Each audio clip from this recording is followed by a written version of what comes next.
بعض ساتھیوں نے بتایا کہ 2-4 دن کے بعد ویلنٹائن ڈے آ رہا ہے. مجھے تو علم نہیں تھا، آج ہی بتایا. تو اس پہ بعض لوگوں نے یہ کہا کہ آج اس بارے میں کچھ بات ہو جائے اس موضوع کے حوالے سے. مجھے بھی مناسب لگا کہ آج اسی ٹاپک پر بات ہو جائے تو زیادہ اچھا ہوگا، تاکہ جو لوگ ویلنٹائن سے بچنے والے ہیں وہ بچنے میں اور مضبوط ہو جائیں، جن کا منانے کا ارادہ تھا وہ ارادہ ترک کر دیں، اور جن کا ارادہ ترک نہ بھی ہو تو کم از کم وہ جب منائیں تو ان کے مزہ ان کا کرکرا ہو جائے، ان کو پتہ چل جائے کہ یہ ایسی چیز ہے کہ آخرت میں اس کا حساب دینا پڑے گا. مسلمان اگر گناہ کرتا بھی ہے تو اسے گناہ میں وہ لذت نہیں آتی جو ایک کافر کو گناہ میں لذت آتی ہے، کیونکہ اسے جرم کا احساس ہوتا ہے کہ میں غلط کر رہا ہوں، مجھ سے اس کے بارے میں سوال کیا جائے گا. یہ جو میں نے قرآن مجید کی آیت پڑھی ہے، فرمایا ان الذین یحبون ان تشیع الفاحشۃ فی الذین آمنوا، سورہ نور کی آیات ہیں کہ وہ لوگ جو یہ بات چاہتے ہیں، یہ بات پسند کرتے ہیں، اس بات کی کوشش کرتے ہیں، ان تشیع الفاحشۃ فی الذین آمنوا، کہ ایمان والوں میں بے حیائی پھیلے. لہم عذاب علیم فی الدنیا والآخرہ، ان کے لیے دنیا اور آخرت میں دردناک عذاب ہے. دنیا کا عذاب تو یہ ہے کہ اگر اسلامی حکومت ہو تو ان کو شرعی سزا دی جائے گی، بہت سخت ہے.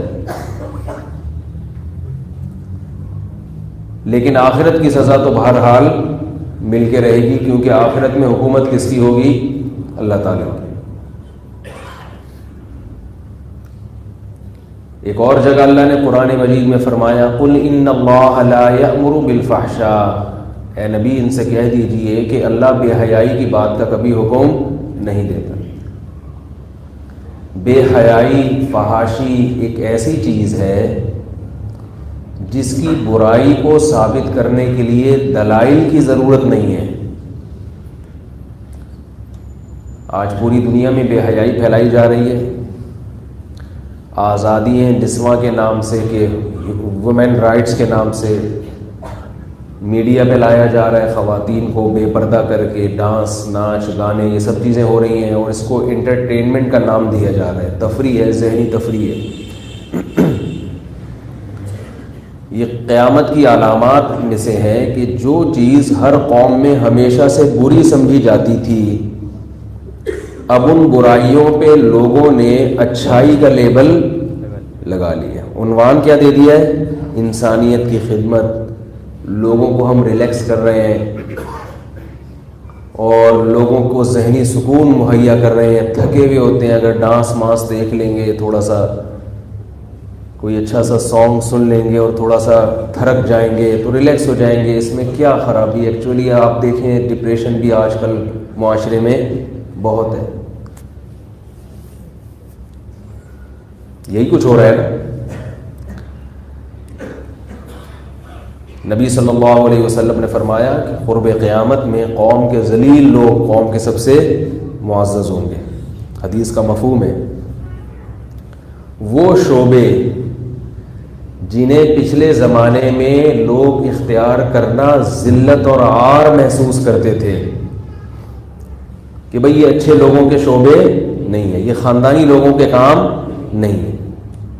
وہ شعبے اب وہ قومیں اور وہ فیملیز اختیار کر رہی ہیں جو عزت دار سمجھی جاتی ہیں، بلکہ ان شعبوں میں جانے کے بعد، اس فیلڈ میں جانے کے بعد ان کی عزت میں اور اضافہ ہو جاتا ہے. پہلے لوگ کہتے تھے بھائی ان کا میراثیوں سے، ڈھولکیوں سے تعلق تو نہیں ہے. سمجھ رہے ہیں نا؟ ڈھولکی، میراثی، زیادہ ڈھول بجانے والے اور زیادہ ناچ گانے والے، ان کو برے القاب سے یاد کیا جاتا تھا. یہ کوئی اچھی فیملیز نہیں سمجھی جاتی تھی، عزت دار لوگ نہیں سمجھے جاتے تھے. لوگ گانے سنتے تھے لیکن گویوں کو اچھا سمجھتے نہیں تھے. بھائی اچھا کام نہیں ہے، ٹھیک ہے تھوڑا سا انٹرٹینمنٹ کے لیے ہم نے بھی سن لیا، مگر یہ اس کو پیشہ نہیں بنائیں گے ہم. لیکن اب کیا ہو رہا ہے دنیا میں؟ سب سے زیادہ عزت انہی لوگوں کی ہو رہی ہے سب سے زیادہ، اور اس کو ایک فن کا نام دے دیا گیا ہے. فن کا ایک آرٹ کا نام دے دیا گیا ہے کہ ایک فن ہے ایکٹنگ کرنا، اداکاری کرنا. اور جو جتنا زیادہ بے حیائی معاشرے میں پھیلائے گا اس کی عزت معاشرے میں اتنی ہی زیادہ. تو یاد رکھو دنیا میں صحیح کو غلط اور غلط کو صحیح کر کے پیش کیا جا سکتا ہے، لیکن ایسے موقع پہ ہم یہ بھول جاتے ہیں کہ یہ زندگی اور یہ دنیا ہمارے باپ کی، کیا کریں ایبیوز لینگویج استعمال کرنی پڑتی ہے بات سمجھانے کے لیے نا. یہ دنیا ہمارے باپ کی نہیں ہے، یہ زمین کس کی ہے؟ اللہ کی.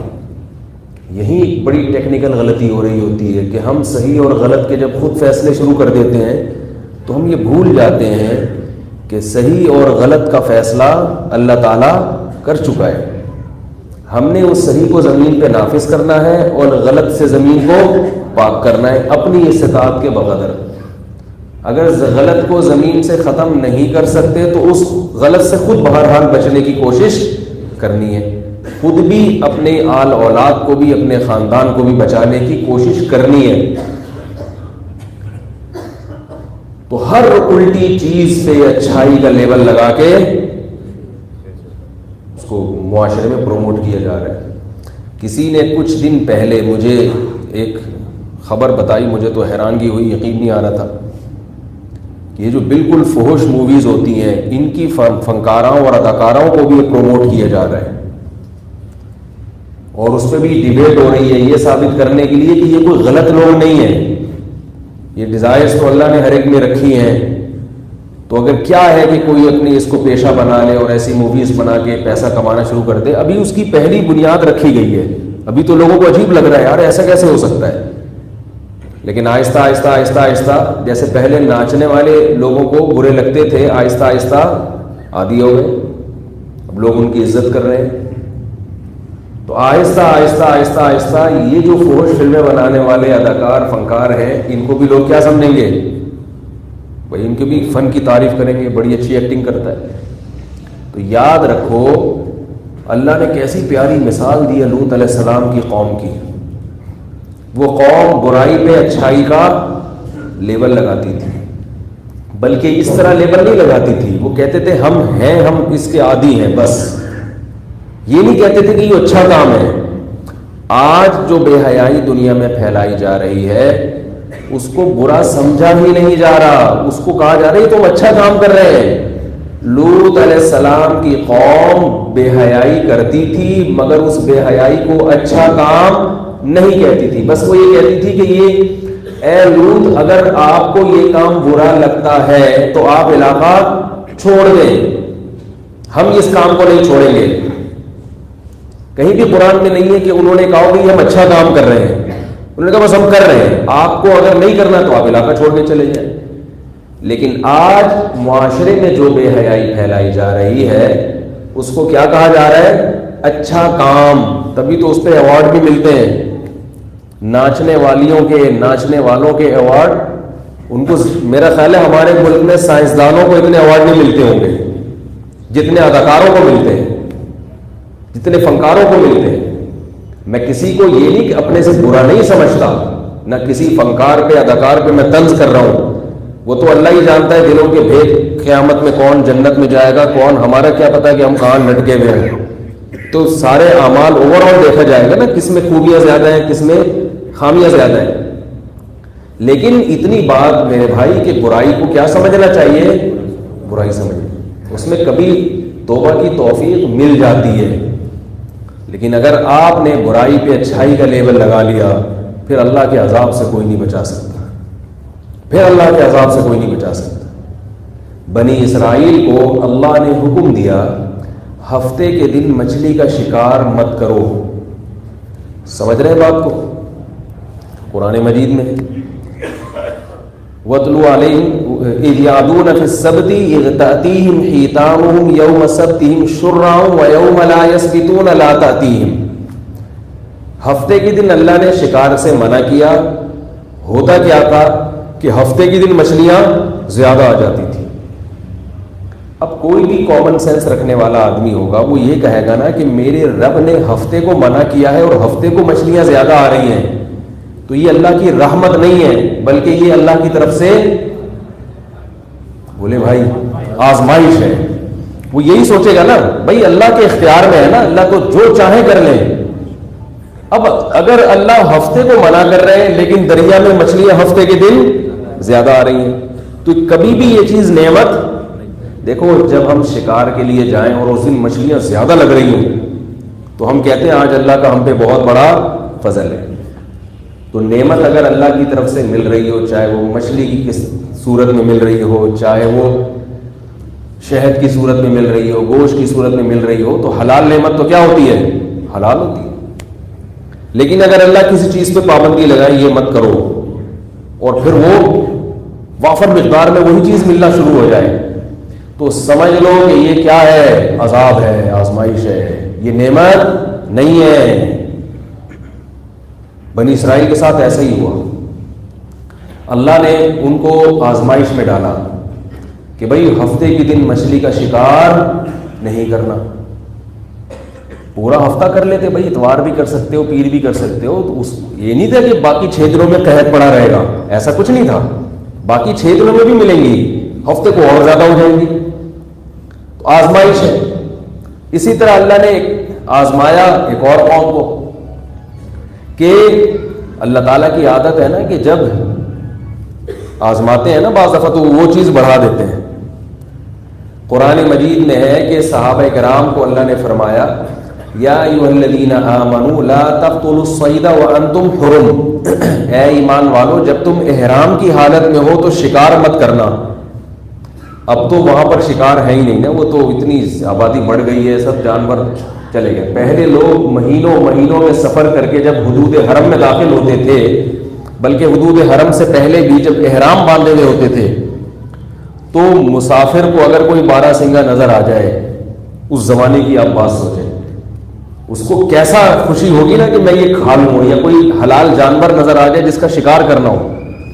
کئی مہینوں کی احرام کی حالت ہو اور کئی مہینوں کی بھوک پیاس ہو, ایسی صورت میں جب کوئی شکار ملتا ہے تو اس وقت کیا صبر کا عالم ہوگا ان لوگوں کا, یہ ہم اور آپ اس زمانے میں تصور نہیں کر سکتے. تو اللہ نے صحابہ کو آزمایا, فرمایا کہ ہم شکار کو تمہارے قریب کر دیں گے. ہم شکار کو تمہارے عام حالات میں صحابہ کو حرم میں یا حرم کی حدود میں یا احرام کی حالت میں اتنا شکار میسر نہیں تھا, لیکن فرمایا تنالہ ایدیکم ورماحکم, اتنا قریب کر دیں گے شکار کہ تمہارے تیر اور تمہارے ہاتھ وہاں تک پہنچ سکتے ہیں, لیکن شکار مت کرنا. کیوں؟ لیعلم اللہ من یخافہ بالغیب, اللہ یہ دیکھنا چاہتا ہے کہ کون اللہ سے غیب کے پردوں میں ڈرتا ہے. کیونکہ شکار اتنا قریب ہو جائے اس کے باوجود بھی شکار نہ کرنا, اس کی علامت ہے کہ تمہارے دل میں کس کا خوف ہے, اللہ کا. اور فرمایا کہ جس نے شکار کر لیا تو اس کے لیے دردناک عذاب ہے. صحابہ اس آزمائش میں پورے اترے. بنی اسرائیل آزمائش میں بولو بھائی نہیں اترے. تو جب ہفتے کے دن وہاں مچھلیاں زیادہ آتی تھیں تو وہاں کچھ اچھے لوگ بھی تھے. 3 حصوں میں بنی اسرائیل ڈیوائیڈ ہو گئے. شروع میں تو انہوں نے صبر کیا, یار ہفتے کے دن نہیں کرو, اللہ نے منع کیا ہے, صاف لفظوں میں منع ہے, نہیں کرنا. مچھلی ہاں آ کے منہ چڑھا کے جا رہی ہے بھائی. اب ایسے موقع پہ عقل مند کیا کرے گا, اس دن دریا پہ جائے گا ہی نہیں کہ بھائی ایسا نہ ہو کہ مجھ سے کوئی گناہ ہو جائے, یہی کرے گا نا. اب وہ جا کے دیکھ رہے ہیں یار بڑی تعداد میں مچھلیاں آ رہی ہیں. ڈر بھی رہے کیونکہ بہر المومن تھے, ایمان تھا, موسیٰ علیہ السلام کے معجزات سن چکے تھے کہ اللہ نے کیسے مدد کی, وہ سب چیزیں اپنے باپ داداؤں سے جانتے تھے. وہ ڈر بھی رہے. تو اب کیا ہوا؟ 3 حصوں میں قوم ڈیوائڈ ہو گئی. کچھ وقت تک تو صبر کیا، کچھ وقت کے بعد جا کے انہوں نے کہا کہ کوئی ہیلا بہانہ تراشو کسی طریقے سے. یہ اتنا مال ہفتے کے دن آتا ہے اور خیر و عافیت کے ساتھ یہ مال اتوار سے پہلے اتوار کی ڈیٹ تبدیل ہونے سے پہلے یہ گھڑیاں کیلنڈر دیکھتی ہیں، سوری یہ مچھلیاں گھڑی دیکھتی ہیں، کیلنڈر دیکھ کے آتی ہیں، اور اتوار کا دن شروع ہونے سے پہلے یہ پتلی گلی ہر دور میں ہر جگہ رہی ہے. پتلی گلی کی بڑی اہمیت ہے بھائی. تو یہ مچھلیاں کیا کرتی ہیں؟ اتوار سے پہلے پتلی گلی سے نکل لیتی ہیں. اب یہ خود سوچنے کی بات ہے نا کہ مچھلی کو کس نے بتایا کہ کل سنڈے ہے، کل اتنا بھی آنا، سیٹرڈے کو آنا ہے. ظاہر ہے عقل مند ہوتے تو سوچ لیتے کہ یہ کون ہے، یہ کس کی طرف سے ہو رہا ہے؟ اللہ کی طرف سے ہو رہا ہے، یہ نعمت نہیں ہے، یہ آزمائش ہے. لیکن کیا شہوت پہ جب انسان غالب آتا ہے نا، اپنی خواہشات کا غلام بنتا ہے، تو وہ دلائل کے تانے بانے سب ایک طرف رہ جاتے ہیں. دلائل کہاں رہ جاتے ہیں؟ ایک طرف. کہتا بس کر لو، بعد میں دیکھا جائے گا، توبہ کر لیں گے، یا یہ کر لیں گے، یوں کر لیں گے. کچھ نہ کچھ سوچ کے بالآخر انہوں نے کیا کیا؟ انہوں نے کہا ایسا کرو کہ کم از کم جال لگا کے ان کو روک لو. نکالیں گے اتوار کے دن، پکڑیں گے کب؟ جال لگا کے ان کو بریک کر لو، روک لو ان مچھلیوں کو.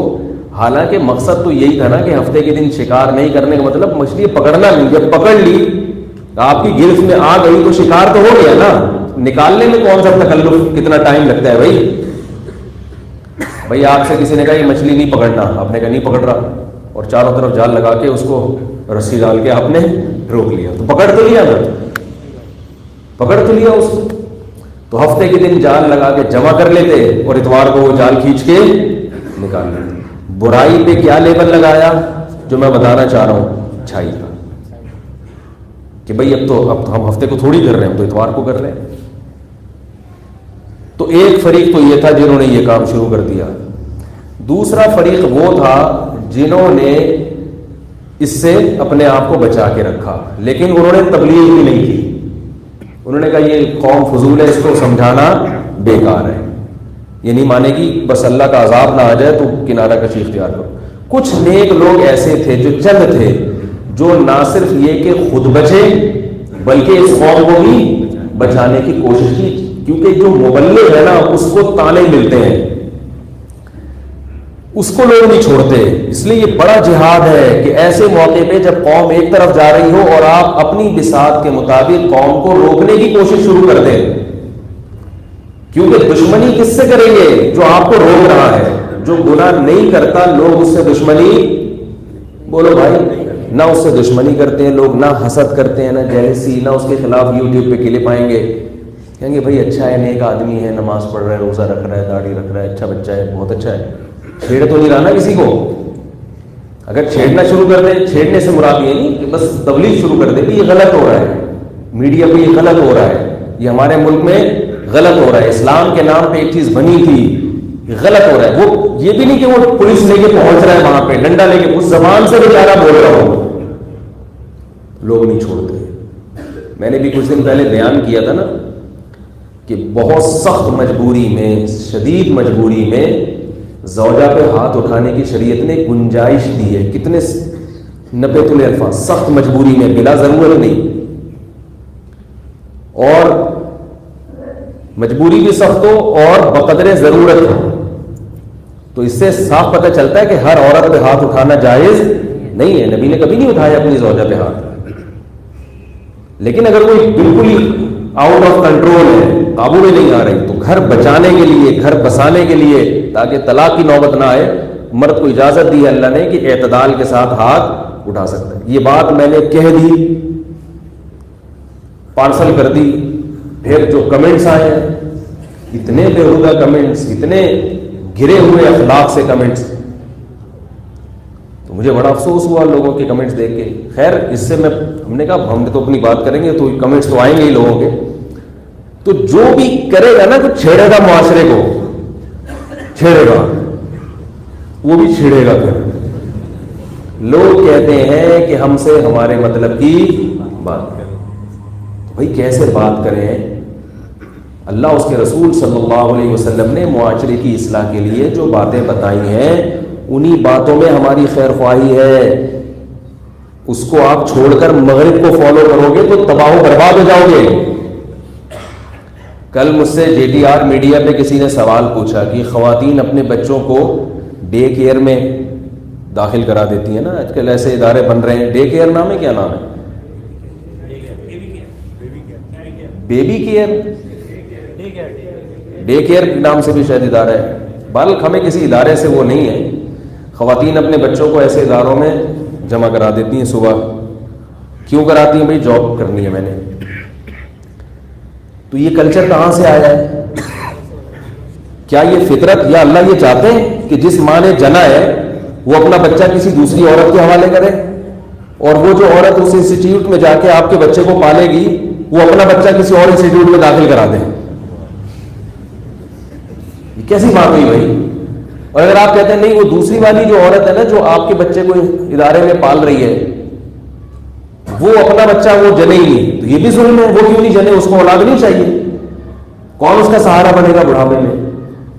کامن سینس کے خلاف ہے. میں حلال حرام کی بات نہیں کر رہا کہ جائز ہے یا ناجائز ہے. بعض چیزیں جائز ہوتی ہیں مگر کامن سینس کے خلاف ہوتی ہیں. میں نے اللہ کا شکر ادا کیا ہے، اللہ تیرا بڑا فضل ہے کہ ہم جس گھر میں پیدا ہوئے وہ مغربی ماحول سے متاثر نہیں تھا. ہمیں تو اپنی والدہ کے پراٹھے یاد آتے ہیں. کیسا پوری زندگی مائیں بچپن سے گود جو لیتی ہیں تو پوری زندگی پھر ماں اپنے بچے کو نہیں چھوڑتی. ایسا تعلق ہوتا ہے ماں کا بچے کے ساتھ، بچپن کی یادیں وابستہ ہو جاتی ہیں ماں کے ساتھ. ہم جب گھر میں آیا کرتے تھے اسکول سے تو سب سے پہلا سوال کیا ہوتا تھا؟ امی کہاں ہیں؟ بھائی یہ 2 موٹر سائیکلیں بہت غلط کھڑی ہیں. اللہ کے بندوں بائک صحیح کھڑی کیا کریں. کس قدر وہ غلط بات ہے. KFJ 5848 اور KKB 4195. یہ میں کئی دفعہ تنبیہ کر چکا ہوں. دیکھیں ان چیزوں سے انسان کا پتہ چل جاتا ہے کہ وہ کتنے پانی میں ہے. ابھی پرسوں کسی نے بائک کھڑی کی ہوئی تھی، بالکل روڈ بلاک کیا ہوا ہے. ایک گاڑی والا جو ہے نا وہ ایسے نکل رہا ہے، روڈ اتنا کھولا ہوا ہے کہ گاڑی نکل جائے، لیکن وہ اتنی کہ جیسے موت کے کنویں میں جو گاڑی چلاتے ہیں نا وہ تو چلا سکتے ہیں، وہاں سے نکال سکتے ہیں، عام آدمی نہیں نکال سکتا. تو بائک کھڑی کیا کریں تھوڑا سا عقل استعمال کر کے کہ گزرنے والوں کے لیے، گاڑی والوں کے لیے جگہ ہو. تو میں یہ عرض کر رہا تھا کہ دیکھو ماں کا اللہ نے کیسا بچوں کے ساتھ رشتہ رکھا ہے. بچپن سے گود میں فیڈ کرانا اس کو، پھر بچہ ماں سے ایسا مانوس ہو جاتا ہے کہ بچے جب گھر آتے ہیں تو کیا پوچھتے ہیں؟ امی کا. 2 منٹ کے لیے امی شارٹ ہو گئی، بچہ ادھر مجا دیتا ہے گھر میں. ہمیں اپنا بچپن یاد آتا ہے، آتے ہی بھائی امی کہاں ہیں، سب سے پہلے کس کو دیکھنا ہے؟ ماں. یہ جو اتنا قریبی رشتہ ہے، آپ جاب کر رہی ہو، آپ جاب پہ اپنی اولاد کو اولاد پر جاب کو ترجیح دے رہی ہو. آپ کتنے پیسے کما لیں گی بھائی؟ آپ گھر کا نظام سارا تباہ و برباد ہو جائے گا اس سے. یہ ساری چیزیں ہمارے یہاں باہر سے آ رہی. تھوڑے دن کے پیسے کما لیے اور مردوں کو کم وقت بنا دیا. جب بیگم کمائے گی تو مرد کہے گا آدھا تم آدھا میں، تو اپاہج ہو گئے نہیں. میں نہیں کہہ رہا کہ جن کی بیویاں جاب کرتی ہیں وہ مرد خراب ہوتے ہیں، میں یہ نہیں کہہ رہا. بہت سی اچھی خواتین ہیں جاب کر رہی ہیں، کوئی ان کی نیتیں غلط نہیں ہیں، اور ان کے مرد اپنی پوری ذمہ داریاں پھر بھی پوری کرتے ہیں، کسی پہ الزام نہیں لگا رہا. لیکن یہ کلچر آہستہ آہستہ مردوں کو اپاہج بنائے گا کہ نہیں بنائے گا؟ کب تک نیک رہیں گے یہ؟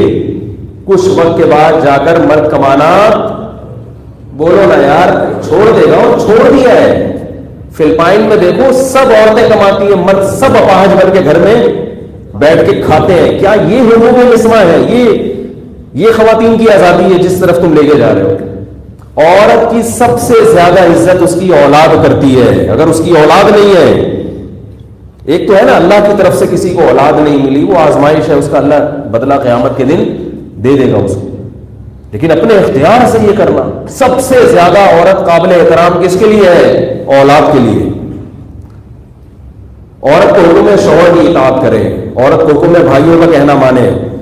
لیکن جب اس کی اولاد ہوتی ہے تو پھر عورت کو یہ نہیں ہے کہ اپنے اولاد کا مانے، پھر اولاد کا حکم کیا ہے؟ ماں کی مان کے چلو. تو عورت کی تو حکومت ہے ہی اپنی اولاد پر، اس کے علاوہ تو کسی پر نہیں ہے. اسی اولاد سے روک دیا اس کو.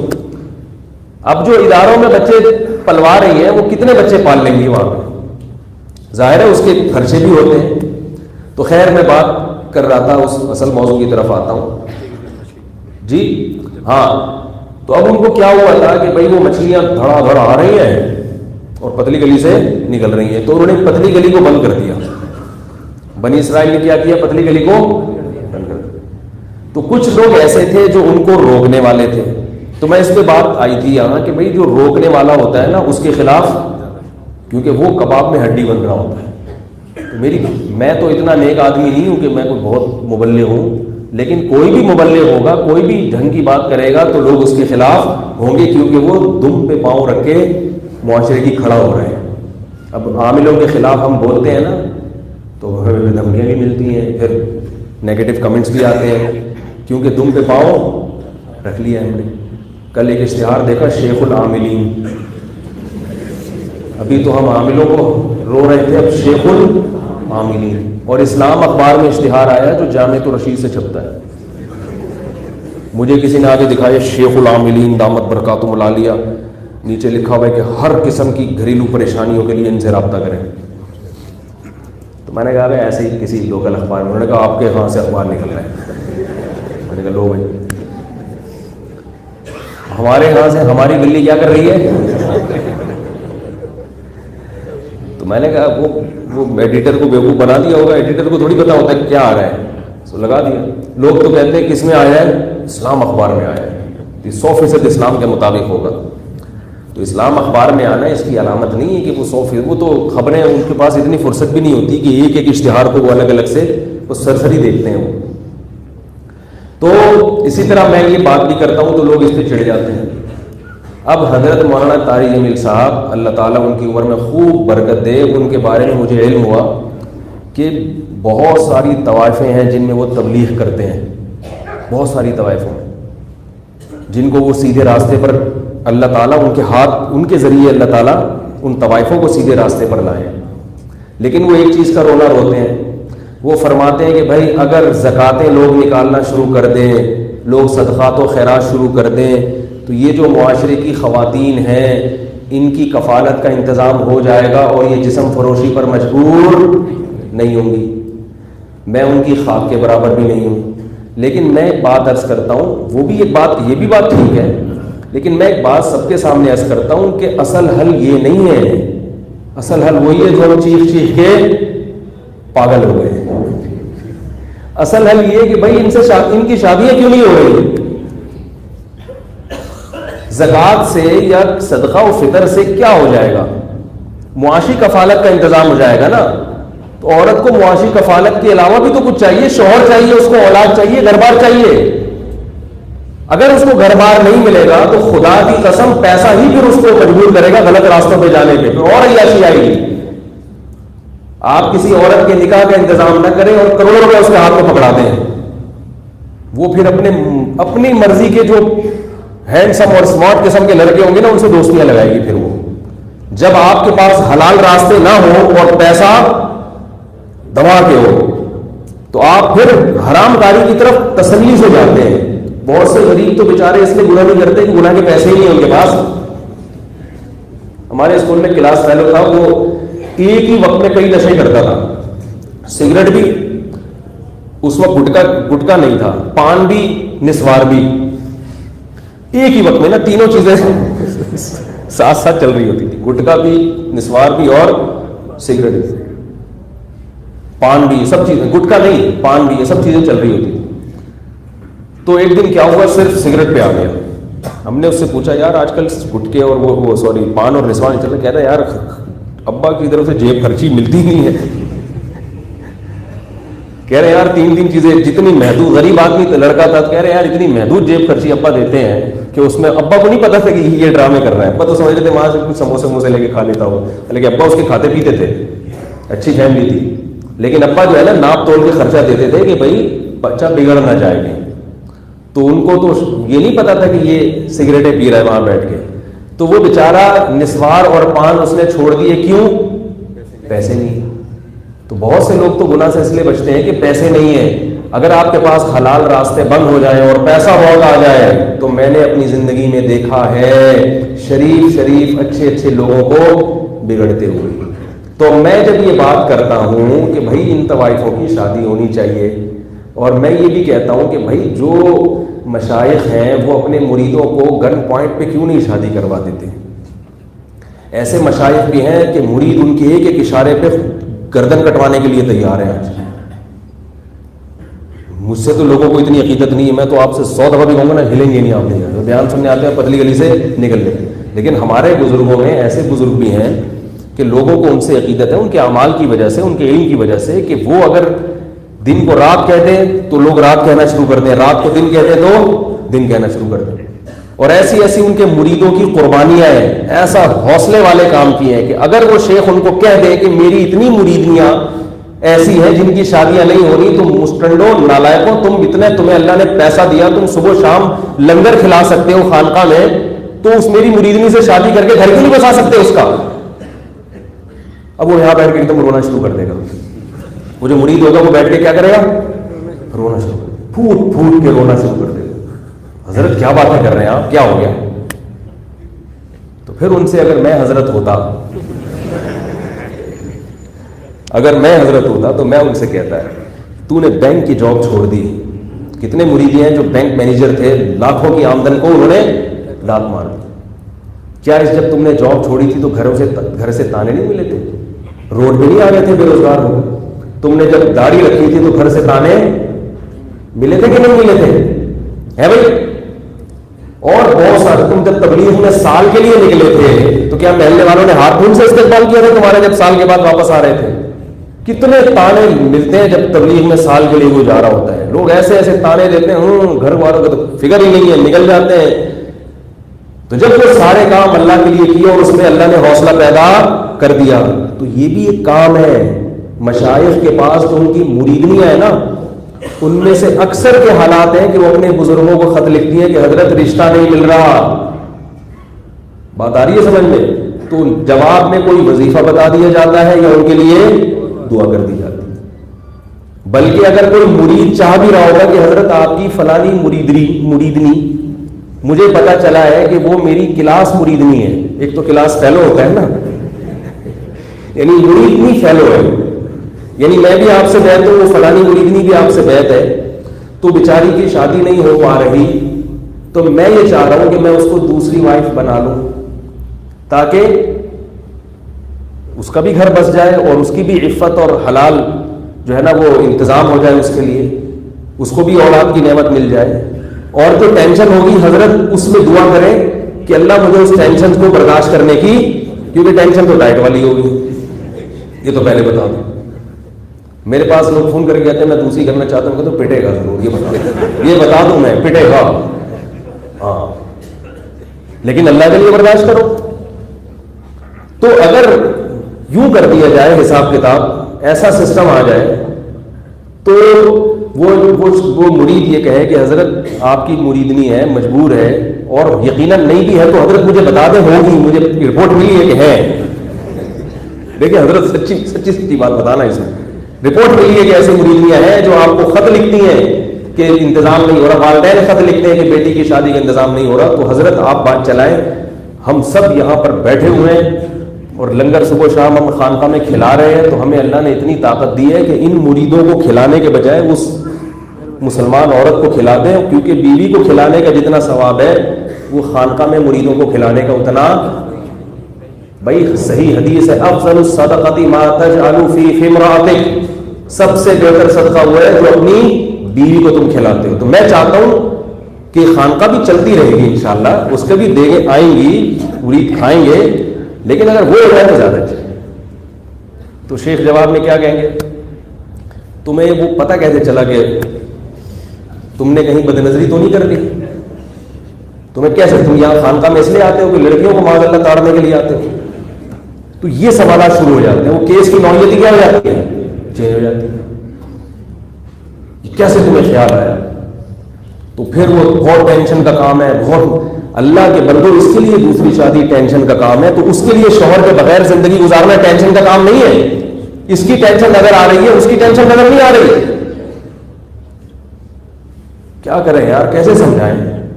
اب یہ کامن سینس کی باتیں ہیں. جب یہ یوٹیوب پہ میرے کلپ جاتے ہیں تو وہ دھڑا دھڑ فائرنگ ہوتی ہے، پورے میزائل ڈالے جا رہے ہوتے ہیں. ارے اس کا تو کام ہی یہی ہے شادیوں پہ. میں اپنی شادیوں پہ تھوڑی آ رہا ہوں.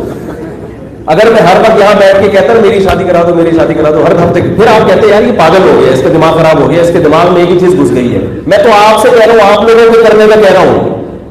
جس کے دماغ میں شادیاں گھس گئی ہوتی ہے نا، وہ اپنی فکر میں لگا رہتا ہے 24 گھنٹے، وہ دوسروں کو نہیں کرتا. میں تو آپ لوگوں سے کہہ رہا ہوں، خانقاہوں میں کہہ رہا ہوں، نالائق ہو کے بھی میں ایک بات کر رہا ہوں کہ بھائی اس کا رواج ڈالیں تاکہ ان طوائفوں کو ٹھکانا نصیب ہو. مجھے یاد ہے آج سے 10 سال پہلے ایک شخص آیا، کسی عالم سے ان کا تعلق تھا. انہوں نے کہا کہ 4-5 طوائفیں ہیں جنہوں نے توبہ کر کے زنا کو چھوڑ دیا ہے. اور مجھے کہنے لگے کہ وہ نکاح کے لیے تیار ہیں، کوئی بھی شریف آدمی ملے نکاح کے لیے تیار ہے، مگر چراغ لے کے تلاش کر رہے ہیں، کوئی نکاح کے لیے تیار ہی نہیں. کیونکہ سیکنڈ میرج کے لیے کوئی تیار نہیں ہو رہا. پہلی شادی کے لیے تو تیار ہے لیکن وہ کہہ رہے ہیں ہم اس سے کیوں کریں، پہلی شادی تو ہم فلاں جگہ کریں گے. تو تیار ہی نہیں ہوتے لوگ. تو اب اس کی معاشی کفالت سے کہاں مسئلہ حل ہوگا بھائی، کہاں مسئلہ حل ہوگا؟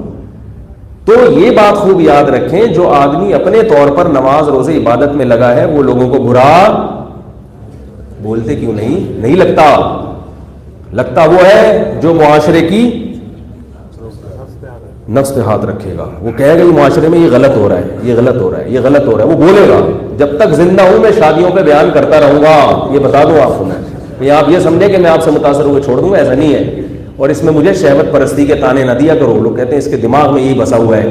اگر میں اپنے لیے کر رہا ہوتا نا کہ ہر دفعہ مل رہے بھائی میرے لیے کوئی رشتہ بتا دینا، بھائی میرے لیے کوئی رشتہ بتا دینا، بھائی مجھے میری کرا دو اللہ کی، پھر آپ کہہ سکتے تھے کہ اس کے دماغ میں یہ اپنے فائدے کے لیے.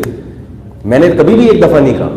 میں تو آپ لوگوں کو کہہ رہا ہوں، آپ لوگوں کو، میں تو ان لوگوں کو کہہ رہا ہوں جن کے، ان حضرات کو کہہ رہا ہوں جن کی مریدنیاں ہیں، جن کے والدین پریشان ہیں کہ بیٹیاں بوڑھی ہو رہی ہیں. تو یہ تو حکومت تھوڑی کرے گی.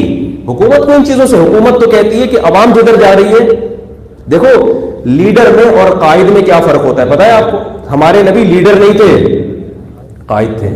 قائد کہتے ہیں، قائد کی ڈیفینیشن یہ ہے کہ جو قوم کو اپنے پیچھے چلاتا ہے، راستہ وہ خود متعین کرتا ہے کہ یہ صحیح ہے یہ غلط ہے. تو جو صحیح راستہ ہوتا ہے قوم کو ادھر موڑتا ہے. اور لیڈر کہتے ہیں قوم جدھر کو جا رہی ہے نا وہ آگے جا کے لگ جاتا ہے کہ چلو میرے پیچھے، میں تمہارا لیڈر ہوں. یعنی قوم نے جو کام کرنا ہے تو قوم کو اس کے لیے کسی لیڈر کی ضرورت ہوتی ہے، تو وہ اپنے آپ کو پیش کر دیتا ہے کہ آپ کا موٹیو یہ ہے، آپ کا مقصد یہ ہے، آپ کا راستہ یہ ہے، تو اس راستے پہ چلنے کے لیے آپ کو لیڈر چاہیے. تو آئیے میں ہوں نا. تو قوم اس کو چلاتی ہے. جمہوری طرز حکومت میں لیڈر خود نہیں قوم کو چلاتا. وہ لیڈر دیکھتا ہے کہ قوم کیا چاہتی ہے، قوم جو چاہتی ہے وہ وہی کرنا شروع کر دیتا ہے تاکہ اگلے الیکشن میں، ارے بھائی اگلے الیکشن میں وہ جیتے، اس الیکشن میں بھی جیتے. تبھی آپ دیکھیں وہ باتیں بھی جلسے میں وہی کریں گے جو لوگوں کی ریکوائرمنٹ ہوتی ہے. تبھی آپ دیکھیں ہمارے سیاسی لیڈروں نے اسلام کا نام لینا جلسوں میں چھوڑ دیا ہے. پہلے ہمیں یاد ہے بچپن میں جتنے لیڈر تھے نا کہتے تھے میں ملک میں اسلام لے کر آؤں گا. اب لوگوں نے یہ باتیں چھوڑ دی. ان کو پتہ ہے اسلام کی بات کرو گے یہ بولیں گے نہیں بھائی یہی تو پتہ نہیں کیا بنا دے گا ہمیں. اب وہ گیس کی بات کریں گے، بھائی گیس ٹھیک ہے نا، گیس ملے گی آپ کو اور پانی ملے گا آپ کو. تعلیم بھی تھوڑا تھوڑا درمیان میں لے آتا ہے. ہاں تعلیم بھی ہوگی تو پڑھے لکھے لوگ متاثر ہو جاتے ہیں اس سے، ورنہ عام آدمی کا مسئلہ تو تعلیم بھی نہیں ہے. عام آدمی کہتا ہے مجھے کھانا ملے، مجھے جو ہے نا سستی خوراک ملے. لوگوں کو ایجوکیشن کی بھی اتنی وہ نہیں ہے. تبھی جو سیاسی لیڈر ایجوکیشن پہ زیادہ خرچ کرے گا نا اگلے الیکشن میں ناکام ہو جائے گا. لوگ دیکھتے ہیں پارک کس نے زیادہ بنائے، لوگ یہ دیکھتے ہیں پارک کس نے بنائے، کیونکہ جو چیزیں نظر آ رہی ہیں، سڑک کس نے بنائی ہے. تعلیم والیم تو اس کے تو نتائج 20 سال کے بعد نکلیں گے نا، اتنے ڈاکٹر پیدا ہو گئے، اتنے انجینئر. لوگ ان چیزوں کو تھوڑی دیکھتے ہیں. تو جمہوری طرز حکومت میں جو لیڈر ہے نا وہ قوم کے آگے آگے چلتا ہے. تو علماء کا کام ہوتا ہے قیادت کرنا، لیڈرشپ علماء کا کام نہیں ہوتا. علماء کا کام ہوتا ہے کہ وہ دیکھتے ہیں اللہ اس کے رسول کے حکام کے مطابق، فطرت کے مطابق صحیح راستہ کیا ہے، پھر پوری قوم کو اس راستے کی طرف موڑنے کی کوشش کرتے ہیں. تو جو مڑ جاتے ہیں, جو نہیں مڑتے وہ پھر دوسری طرف مڑنا شروع کر دیتے ہیں, کہتے ہیں ہمیں موڑ کیوں رہا ہے, پھر وہ مخالفت کرتے ہیں, پھر وہ اعتراضات کرتے ہیں. تو یہ چلتا رہے گا. تو میں یہ عرض کر رہا تھا کہ بنی اسرائیل نے کیا کیا کہ وہ مچھلیاں کیا ہوئی, ہاں تو ایک طبقے نے کیا کیا, ہمت کر کے ان کو باقاعدہ روکنا شروع کیا, مخالفت بھی برداشت کرنی پڑی. جب جو مبلغین تھے, تبلیغ کرنے والے, انہوں نے قوم کو روکا, غلط کر رہے ہو, غلط کر رہے ہو, غلط کر رہے ہو. جب بھی آپ کسی کے مذہب پر پابندی لگائیں گے تو اس کو غصہ تو آئے گا, بھائی اتنی مچھلیاں فری پھوکٹ میں مل رہی ہیں اور تسلی سے پھر وہ کباب بنا کے کھاتے ہوں گے. تو جب اللہ بھی مہلت دیتے ہیں کہ بھائی شاید توبہ کر لے, شاید توبہ کر لے, شاید توبہ کر لے, تو جو مبلغ تھے انہوں نے روکا. تو یہ جو درمیانی طبقہ تھا نا, جو گناہ سے بچ تو رہا تھا مگر تبلیغ نہیں کر رہا تھا, قرآن میں آتا ہے اس درمیانی طبقے نے تبلیغ کرنے والوں کو سمجھایا کہ تم ایسی قوم پہ اپنی صلاحیتیں کیوں خرچ کر رہے ہو کہ جن کو اللہ نے تباہ کرنے کا ارادہ کر لیا. لِمَ تَعِظُونَ قَوْمًا اللَّهُ مُهْلِكُهُمْ, بھائی ان کے اعمال سے لگتا ہے اللہ اب ان کو نہیں بخشے گا, عذاب آئے گا, تو ایسی قوم پہ وقت ضائع کیوں کر رہے ہو. تو جو مبلغ تھے انہوں نے کیا جواب دیا, مَعْذِرَةً إِلَىٰ رَبِّكُمْ وَلَعَلَّهُمْ يَحْذَرُونَ, بھائی عین ممکن ہے کہ شاید اللہ ان میں سے کسی کو ہدایت دے دے. قرآن میں آتا ہے نا وَذَكِّرْ فَإِنَّ الذِّكْرَىٰ تَنفَعُ الْمُؤْمِنِينَ, مومن کو فائدہ ہو جاتا ہے نصیحت کا. اور کہنے لگے اگر فائدہ نہیں بھی ہوا تو ہم اللہ کے سامنے قیامت میں پیش کر دیں گے, اللہ ہمیں عذاب سے بچا لینا, کیونکہ ہم ان لوگوں کو منع کیا کرتے تھے. قرآن میں اللہ تعالیٰ نے کیا فرمایا کہ جب اللہ کا فیصلہ آیا ہے, انجینا الذین ینہون عن السوء, جو لوگ برائی سے روکتے تھے ہم نے ان کو بچا لیا. اور دوسروں کو کیا عذاب دیا, فرمایا کہ جب وہ رات کو سوئے ہیں صبح اٹھے, فجعل منہم القردۃ والخنازیر, اللہ نے ان کی شکلوں کو بندر اور سور کی شکلوں میں تبدیل کر دیا. اللہ تعالیٰ ہم سب کو اس عذاب سے بچا کے رکھے. سور اور بندر کی شکلوں میں اللہ نے تبدیل کر دیا. رسول اللہ صلی اللہ علیہ وسلم نے اللہ سے دعا مانگی ہے کہ اللہ میری امت میں شکلیں تبدیل کرنے کا عذاب نہ نازل ہو, لیکن آپ نے فرمایا اس کے باوجود اس امت میں بھی یہ عذاب آئیں گے. فرمایا قرب قیامت میں صحیح حدیث ہے کہ جب گانے باجے اور شراب عام ہو جائے گی, ناچنے والیوں کی کثرت ہو جائے گی. دیکھو ناچنے والے نہیں کہا, ناچنے والیاں, کیونکہ ناچنے والے کو اتنے شوق سے نہیں دیکھا جاتا, ناچنے والیوں کو زیادہ شوق سے دیکھا جاتا ہے. وہ زیادہ بے حیائی پھیلاتے ہیں, ناچنے والوں کے پورے کپڑے ہوتے ہیں اور ناچنے والیاں نیم برہنہ ہو کے ناچتی ہیں. تو آپ صلی اللہ علیہ وسلم نے فرمایا کہ جب میری قوم میں گانے بجانے کے آلات کی کثرت ہو جائے گی, ہر آدمی گویہ بننے کی کوشش. آپ ینگ جنریشن کو دیکھیں, میں پہلے تو ہمیں کہیں گٹار نظر نہیں آتا تھا, آپ کبھی کبھار گزر رہے ہوتے ہیں تو لڑکے وہ گٹار لے کے بیٹھے ہوتے ہیں, ٹنگ ٹنگ بجا رہے ہیں, فضول چیز میں لگ گئے. فضیل ابن عیاض رحمہ اللہ تعالیٰ بہت بڑے بزرگ تھے, لیکن بزرگ بننے سے پہلے وہ یہی ان کا کام یہی تھا, گٹار بجانا, شراب پینا اور باندیوں کے ناچ دیکھنا. عیاش ماحول میں پلے تھے تو یہی کرتے تھے. وہ گٹار بجا رہے, ایک گٹار تھا ان کے پاس, اور شراب اور لڑکیوں کے ناچ.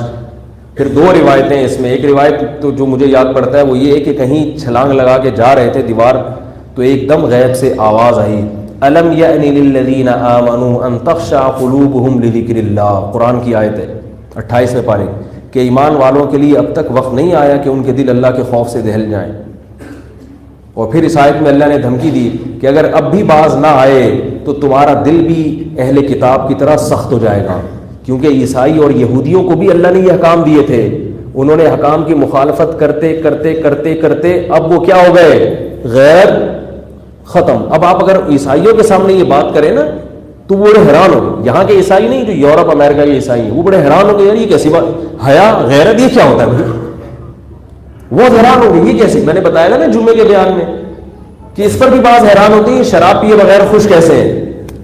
تو اللہ فرماتے ہیں کہیں تمہارے دل پر ایسی مہر نہ لگ جائے, ابھی تو تم گناہ کر رہے ہو نا, احساس ہو رہا ہے کہ غلط ہو رہا ہے, اللہ غلط ہو رہا ہے, ایسی مہر لگا دوں گا کہ گناہ کرو گے تو یہ ندامت بھی ختم ہو جائے گی اگر اس گناہ کو نہ چھوڑا.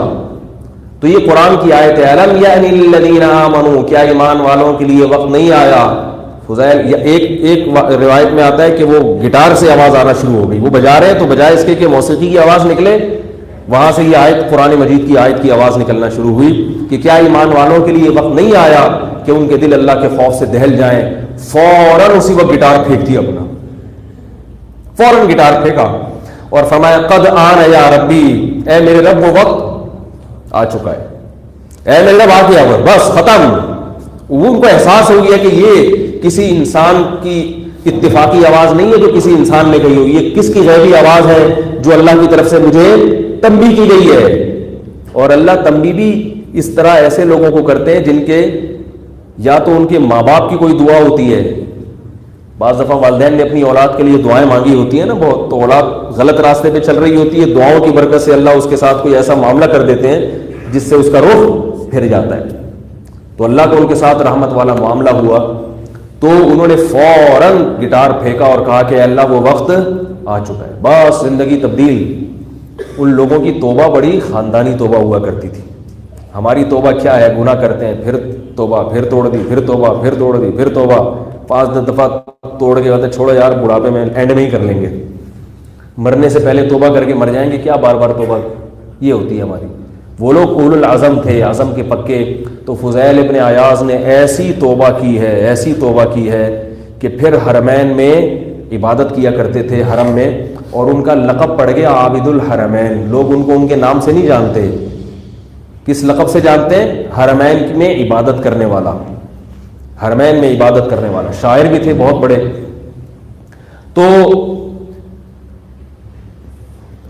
فضیل ابن عیاض رحمہ اللہ تعالی نے توبہ کی. کیا بات کر رہا تھا میں, یہ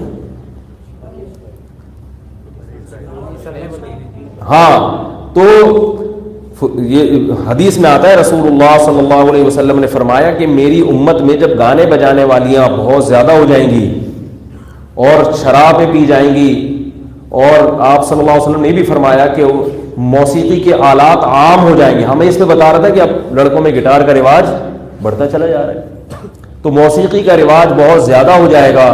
تو آپ صلی اللہ علیہ وسلم فرمایا فیکون مسخ و فسخ, تو زمین میں دھسنے کے واقعات بھی شروع ہو جائیں گے اور شکل مسخ ہونا بھی شروع ہو جائیں گے. شکل مسخ کے واقعات تو میں نے ابھی نہیں سنا, زمین میں دھسنے کے واقعات تو آپ کے یوٹیوب پر بھی موجود ہیں. اور یہ نبی نے, یہ لوگ حیران ہوتے ہیں گورے تو ناچتے ہیں, وہ تو کیا کچھ نہیں کر رہے, انہیں تو کچھ بھی نہیں ہوتا. تو بھائی وہ کافر ہے. نبی نے یہ نہیں فرمایا کہ کافروں پہ اس طرح کے عذاب آئیں گے. نبی نے کیا فرمایا, میری امت پہ. دیکھو اس وقت بنی اسرائیل تھے, انہوں نے اللہ کی نافرمانی کی کہ مچھلیوں کا شکار کر لیا, ان پر فوراً عذاب آیا. کیا اس زمانے میں کافر نہیں ہوں گے جو اس سے بھی بڑی بڑی نافرمانیاں کر رہے ہوں گے؟ انہیں تو نہ اللہ نے بندر بنایا, نہ انہیں اللہ نے خنزیر بنایا. تو اس وقت بنی اسرائیل یہ کہہ سکتے تھے اللہ تو ہمیں مچھلیوں, ہم اگر شکار کر لیں تو ہم پر عذاب آئے گا, اور یہ جو کافر دندناتے پھر رہے ہیں یہ تو زنا بھی کر رہے ہیں, تو پتہ نہیں کیا تیرے ساتھ شرک کر رہے ہیں, یہ تو تجھے مانتے ہی نہیں. تو اللہ یہی جواب میں کہے گا نا کہ وہ چونکہ مجھے مانتے ہی نہیں تو ان کو میں نے دنیا میں سارے مزے دے دیے ہیں, ان کا ٹھکانہ جہنم کی آگ ہے. تم مجھے ماننے والے ہو, تمہیں بالآخر میں نے جنت میں لے کے جانا ہے, کہ تمہارا ٹھکانہ جنت ہے, لہذا تمہیں سزا کیش ملے گی, کیش, ادھار کر معاملہ. اللہ بچائے, مجھے یہ باتیں کہتے ہوئے اپنے بارے میں ڈر لگتا ہے. ممبر پہ بیٹھ کے بات کرنا آسان ہے, لیکن پریکٹیکل لائف میں اس کو اپلائی کرنا, اس سے پھر انسان کے رونگٹے کانپتے ہیں. تو اللہ کی طرف سے جو ہے فوراً مسلمان پر پہلے عذاب آتا ہے. تو آپ صلی اللہ علیہ وسلم فرمائے میری امت میں جو گناہ کریں گے اس طرح سے کھلے عام, جب گناہ شروع ہو جائیں گے تو دھسنے کے واقعات بھی ہوں گے, عذاب آئیں گے. غیر مسلموں پر نہیں آتے, اس امت میں آئیں گے وہ عذاب. اس لیے میرے بھائی اپنے آپ کو کافروں پر قیاس مت کرو, کیونکہ نبی صلی اللہ علیہ وسلم آخری نبی ہیں, اب اس اسلام کے علم بردار مسلمان ہیں. اگر یہ بگڑیں گے تو اللہ پھر اس بات کو برداشت نہیں کریں گے, نیا نبی نہیں آنا. دیکھو کوئی نبی اگر معاذ اللہ نقل کفر نباشت غلط کرنا شروع کر دیں, ان کی گرفت زیادہ ہوتی ہے نا. کیوں؟ اس لیے کہ وہ تو امین ہے, ان کو تو لوگوں کو فالو کرنا ہے. تو اسی طرح مسلم امہ کو غیر مسلموں نے فالو کرنا ہے.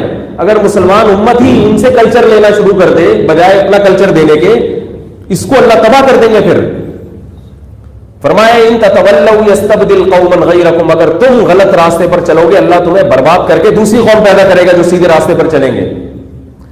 اس لیے میرے بھائی یہ بات خوب اچھی طرح سمجھ لو کہ اللہ بے حیائی کو کسی بھی صورت میں پسند نہیں کرتے. اور بے حیائی کسے کہتے ہیں؟ یہ جو آج کل لڑکے لڑکیوں کی دوستیوں کا بہت زیادہ رواج بڑھ گیا، اس پہ روک ٹوک ختم ہو گئی. میرے پاس لڑکے آتے ہیں کہ میری منگیتر ہے، منگنی ہو چکی ہے، میں اس سے پارکوں میں بھی ملتا ہوں، ہر جگہ ملاقات کرتا ہوں، گھر میں بھی آ جاتی ہیں تو میری امی بتاتی ہیں وہ تمہاری منگیتر آئی ہے، بیٹھ جاؤ بیٹا، کیا ہوتا ہے اس میں؟ میں کہتا ہوں یار ہمارے زمانے میں بھی یہ ہوتا تھا، لیکن ابا اماں سے چھپ چھپا کے ہوتا تھا، میں نہیں کرتا تھا، الحمدللہ زمانے میں ہوتا تھا، چھپ چھپا کے ہوتا تھا ابا اماں سے، شرم آتی تھی، امی کیا کہیں گی، ابو کیا کہیں گے. اب ماں کو پتا ہے پھر بھی کچھ نہیں کہہ رہی، باپ کو پتا ہے پھر بھی کچھ نہیں کہہ رہا. اتنا ماڈرن ہو گئے آپ، ایسے ماڈرن ہو گئے تو بھائی یہ تو پھر آپ وہیں جا رہے ہو، پھر اولڈ ہاؤس کے لیے تیار ہو جاؤ آپ، کیونکہ ماڈرن کا تو مطلب ہی یہی ہے. وہ میں ایک واقعہ سناتا ہوں نا کہ وہ لیاری میں پرانی وقتوں کی بات ہے، تو وہاں جو ہے نا ایک سیاسی لیڈر کوئی کھڑا ہوا تھا، اس نے لیاری والوں کو کہا کہ بھائی ہمیں ووٹ دو. لیاری کی حالت بہت خراب تھی اس وقت، اب بھی بیچارہ لیاری تو ایسے ہی ہے، خراب ہی حالت ہے، اتنی اچھی حالت نہیں، لیکن اس وقت گٹر جگہ جگہ ابل رہے اور گندگی اور کوئی صفائی کا نظام نہیں. تو اس نے کہا کہ مجھے ووٹ دو، میں لیاری کو فرانس بنا دوں گا. پھینکو تو ہوتے ہیں نا سیاسی رہنما، میں لیاری کو کیا بنا دوں گا؟ فرانس. اب وہ لیاری کے جو مکرانی لوگ تھے انہوں نے کہا فرانس بن جائے گا یار، نہیں اڑے واہ اڑے، کیا بن جائے گا؟ فرانس بن جائے گا. یعنی عام ملک سے بھی یہ تو بڑا زبردست، فرانس کی انہوں نے فلموں میں دیکھا ہوگا بھی فرانس کیسا ہوتا ہے. تو ووٹ دے دیا، وہ لیاری وہیں ویسے کا ویسے، وہی گٹر ابل رہے ہیں، پانی بھی نہیں ہے. پانی کا جو فارمولہ ہے وہی ہائیڈروجن ڈائی، اس میں ہائیڈروجن پر آکسائڈ کئی دفعہ غلطی سے بول دیتا ہوں، ہائیڈروجن ڈائی آکسائڈ ہے، وہ پر آکسائڈ نہیں ہے. تو وہ لیاری، ہمارے استاذ وہاں امام تھے، انہوں نے یہ واقعہ سنایا. اب وہ لیاری کے لوگ اس سیاسی لیڈر کے پاس پہنچے، یار تو اڑے تم نے تو بولا تھا ہم اس کو فرانس بنائے گا، اڑے تم نے تو بولا تھا ہم اس کو کیا بنائے گا؟ فرانس بنائے گا. تو اس نے بولا اڑے تم اس کو جو ہے نا فرانس بننا برداشت نہیں کر سکتا ہوں، ہم تو فرانس بنا دے گا لیکن تم لوگ برداشت. انہوں نے کہا کیوں؟ بولا پھر فرانس میں تو چڑیاں پہن کے لڑکیاں گھومتی ہیں، پھر فرانس تو ایسا ہوتا ہے، تو تم لوگ کیا اس کے لیے تیار ہو جاؤ گے کہ تمہاری مائیں بہنیں معاذ اللہ ایسے بیہودہ لباس پہن کے گھومے؟ انہوں نے کہا نہیں اڑے یہ تو ہم برداشت نہیں کریں گے. پھر فرانس نہیں بن سکتا یہ، جاؤ. خالی گٹر صاف ہونے سے تھوڑی فرانس بن جائے گا، تو فرانس پورا بنے گا. پھر ہم نے تو بات ہے کہ پورا، یا تو پورا فرانس بنائے گا یا بالکل بھی نہیں بنائے گا. یا تو فرانس بنے گا تو کیا بنے گا؟ پورا فرانس بنے گا، نہیں بنے گا تو بالکل ہی بنے گا. خالی گٹر مٹر صاف کر دے، آدھا فرانس بنے آدھا نہیں ہے تو پہنچ جائے. تو میں یہ عرض کر رہا ہوں کہ یہ جو آپ مغربی کلچر کو اڈاپٹ کر رہے ہیں نا، یہ کلچر آپ کے گلے پڑ جائے گا، کیونکہ اس کلچر میں صرف ماڈرنزم نہیں ہے، اس میں پھر اولڈ ہاؤس بھی. یہ پرانے زمانے کے لوگ ہوتے تھے جو ابا اماں کو گھر میں رکھتے تھے. میں اکثر ایک خاتون کا واقعہ سناتا ہوں کہ میرے میاں کی معاذ اللہ اتنی دوستیاں اور ایسے لڑکیوں سے گپیں، اور یہ میں تنگ آ گئی ہوں. میں نے کہا جب آپ کی شادی ہو رہی تھی تو اس وقت آپ کے لیے تبلیغ والوں کے رشتے بھی آئے ہوں گے، داڑھی والوں کے رشتے بھی آئے ہوں گے. اس نے کہا ہاں آئے. میں نے کہا آپ نے سوچا کہ ملاؤں سے نہیں کرنی، یہی بولا ہوگا نا، مجھے چاہیے نا ماڈرن، سینما گھر میں لے کے جائے، فلمیں دکھائے، اور جہاں بولوں جائے، آزاد زندگی ہو. وہ ایک خواتین نے سوچا ہوتا ہے بازاروں میں گھمائے گا، کوئی روک ٹوک نہیں ہوگی، میں جس سے چاہوں گی مسکرا کے بات کروں گی. مولوی لوگ تو مشہور جو مولویوں کے بارے میں کیا ہوا ہے، یہ تو یوں بھی کر لیا تو پوچھیں گے بھائی وہ اس کو کیوں دیکھ لی تھی، وہ کیا لگتا ہے تمہارا؟ تو اتنے سختیاں، موبائل بھی چیک کریں گے اور پتہ نہیں کیا کیا. تو حالانکہ اتنا نہیں ہے، کوئی چیک ویک کوئی نہیں کرتا موبائل. تو یہ ایک تصور ہے. تو میں نے کہا دیکھیں اب وہ جیسے اس نے آپ کو آزادی دی ہے، وہ اپنے فرینڈس کو آپ سے ملواتا ہے، تو اپنے دوستوں کی گرل فرینڈ سے بھی وہ ملے گا. جیسے وہ اتنا براڈ مائنڈیڈ ہے کہ وہ اپنے فرینڈس کو آپ سے ملواتا ہے نا، اور شک نہیں کرتا اپنے دوستوں پہ. اس کو پتا ہے میرے دوست بہت نیک ہیں، ایکچولی براڈ مائنڈیڈ ہیں. وہ میری وائف سے جب ملیں گے تو بہن سمجھ کے ملیں گے. ٹھیک ہے اچھے بھی ہوتے ہیں، میں نہیں کہہ رہا کہ سارے غلط نظریے ڈالتے ہیں، لیکن شریعت نے 2-4 غلط کی وجہ سے 10 اچھوں پر بھی پابندی لگائی ہے. یہ جو ہم کہتے ہیں نا کہ نئی عورتوں کو دیکھو، تو اس کا یہ مطلب نہیں ہوتا کہ جو بھی دیکھ رہا ہے غلط دیکھ رہا ہے. یہ بدگمانی جائز نہیں ہے. اسی طرح ہم یہ جب کہتے ہیں کہ اپنی بیویوں کو اپنی بیٹیوں کو سب سے پردہ کراؤ, تو اس کا یہ مطلب نہیں ہوتا کہ جو بھی آپ کی بیوی بیٹی پر نظر ڈالے گا گندی نگاہیں ڈالے گا. ہر آدمی برا نہیں ہوتا. دو وجہ سے منع کیا جاتا ہے, ایک تو یہ کہ برا نہیں ہے لیکن برائی کا خیال آ سکتا ہے, دوسرا یہ کہ اگر نہیں بھی آیا تو یہ چیک کیسے کرو گے کہ اس کو نہیں آ رہا اور اس کو اس سے پابندی لگاؤ اس سے نہیں لگاؤ. تو وہ بولے گا یار اس سے پردہ نہیں کراتے اپنی بیوی کو, اور مجھ سے جناب میں غلط آدمی ہو گیا. ایک خاتون نے پردہ کر لیا اپنے شوہر کے ایک بھائی سے پردہ کیا, دوسرے بھائی سے نہیں کیا. اب ظاہر ہے جس سے پردہ کیا وہ برا سکے, میں کیا گندی نگاہیں ڈالتا ہوں, تو پردہ کرے گی تو سب سے کرے گی, نہیں کرے گی تو کسی سے بھی نہیں کرے گی. تو اس لیے شریعت نے کہا بھائی سب سے کرو. تو اس کا یہ مطلب نہیں ہے کہ سب غلط ہی نگاہیں ڈالتے ہیں اور ساری دنیا غلط ہو گئی ہے. لوگ پھر مولویوں پہ یہ الزام لگاتے ہیں کہ بھائی یہ پتہ نہیں انہوں نے کیا بنا لیا ہے کہ وہ جو بھی نظر ڈالے گا تو وہ نظر جھکا دے اور غلط ہے. بھائی اس لیے کہ برائی سے بچنے کے لیے جو ہے نا 1% چانس بھی ہوتا ہے. ایک آدمی کا بھی برائی کا خیال ہوتا ہے تو 99 کو روکنا پڑتا ہے. تو میں نے اس خاتون سے کہا کہ آپ نے گاڈ مائنڈڈ بندے سے شادی کی ہے اور وہ کھلے ذہن کا آدمی ہے, جیسے وہ اپنے دوستوں کو آپ سے ملائے گا تو اپنے دوستوں کی بیویوں سے بھی ملے گا اور اپنے دوستوں کی فرینڈ سے بھی ملے گا وہ. اور جب ملے گا تو آنکھ مٹکا سمجھتے ہیں جو ہوتا ہے ایسے وہ آنکھ مٹکا بھی ہوگا. اور آنکھ مٹکا جب ہوگا تو براڈ مائنڈ آدمی کہتا ہے بھائی ہو گیا تو کیا ہے, مجھے تھوڑا سا آنکھ مٹکا ہو گیا, پسند آ گئی, کسی کی تعریف کر دی تو کیا ہے. تو اگر بیوی کو جلن ہو رہی ہے تو کوئی بات نہیں, جلن ہو گئی تو کیا ہے, یہ بھی ٹھیک ہے وہ بھی ٹھیک ہے, تو ساری چیزیں ٹھیک ہے. وہ براڈ مائنڈ کا مطلب بالکل ہر چیز سیٹ ہے, سب ٹھیک ہو رہا ہے معاشرے میں, لائف کو انجوائے کرو. تو میں نے کہا کرو انجوائے. میں نے کہا خاتون آپ لائف کو کیا کریں, انجوائے کریں. تو اس لیے میں کہہ رہا ہوں کہ جو والدین اپنی اولادوں کو ماڈرن بنا رہے ہیں ضرورت سے زیادہ, تو سوچ لے کہ ہمارا فیوچر, بولو بھائی, اچھا نہیں. اللہ کا شکر ہے ہمارے والدین نے ہمیں ماڈرن نہیں بنایا, تعلیم دی اچھی, ایسے اسکولوں میں دی جہاں کو ایجوکیشن نہیں تھی, ورنہ ہمارے بھی آنکھ مٹک کے ہی چلتے رہتے. آنکھ مٹکوں سے نکلتے تو پھر مدرسے میں آتے نا. جب لڑکے لڑکیوں کو اکٹھے بٹھا دو گے تو یاد رکھو لڑکے لڑکی کلاس فیلو بعد میں ہوتے ہیں, لڑکا لڑکی پہلے ہوتے ہیں. نہیں یاری بات سمجھ, ہر مرد پہلے ہوگا اور ہر عورت پہلے, بعد میں وہ جو کچھ بھی ہے تو ہے, بعد میں ہے وہ جو کچھ. تو یہ جب ماحول بنے گا تو آپ اس کو کچھ بھی نام دے دو, معاشرے میں اصلاح کے بجائے فساد پھیلے گا. اسکولوں کا آپ کو میں حال بتا دوں, کو ایجوکیشن کالجز ہیں اور اسکولز ہیں. آپ کبھی کسی پروفیسر سے جا کے پوچھیں, اگر کوئی آپ پروفیسر بن جائیں کسی یونیورسٹی میں یا کسی ایسے کالج میں جہاں کو ایجوکیشن ہو, کھلا ڈلا ماحول ہو, پھر آپ ایک کمرہ بنائیں جس میں آپ اپنے اسٹوڈنٹ سے یہ اعلان کریں کہ آپ کی جو بھی پریشانیاں ہوں گی میں اس کو حل کرنے کی کوشش کروں گا, کاؤنسلنگ کروں گا, آپ کی مشورے دوں گا. پھر آپ چیک کریں کہ پریشانیاں کیا آتی ہیں زیادہ. آپ اگر مجھے کہیں نا کہ میں مبالغہ کر رہا ہوں, غلط کہہ رہا ہوں, تو آپ تجربہ کر کے دیکھ لیں. زیادہ تر کیسز آپ کے پاس پتہ ہے کیا آئیں گے, یہ نہیں آئیں گے کہ سر میرے فزکس میں نمبر بہت کم آ رہے ہیں, دعا کریں میرے نمبر زیادہ ہو جائیں. زیادہ تر ہوں گے سر مجھے اس لڑکی سے عشق ہو گیا ہے, میرے دماغ میں وہ بس گئی ہے. لڑکے آئیں گی مجھے اس لڑکے سے عشق ہو گیا ہے. یہ اچھے گھروں کی باتیں کر رہا ہوں آپ کے سامنے, ان کی لڑکیوں کے ساتھ ایسا ہوگا. وہ اپنے والدین کے سامنے نہیں بتاتے, لیکن وہ اپنے جو ٹیچر جس سے بے تکلف ہوتے ہیں نا اس سے وہ شیئر کر لیتے ہیں اپنے غم. یہی, اور پھر وہ ذہنی مریض بن رہا ہے, ڈپریشن کا مریض بن رہا ہے. گھر میں ابا کو بتا نہیں سکتا کیونکہ پتا ہے ابا کو بتایا تو ابا ایک رکھ کے کیا لائیں گے, ایک لگائیں گے ٹھیک ٹھاک طریقے سے رکھ کے.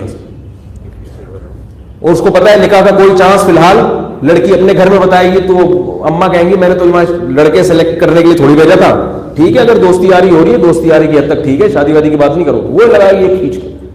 تو یہ سلسلہ چل رہا ہے.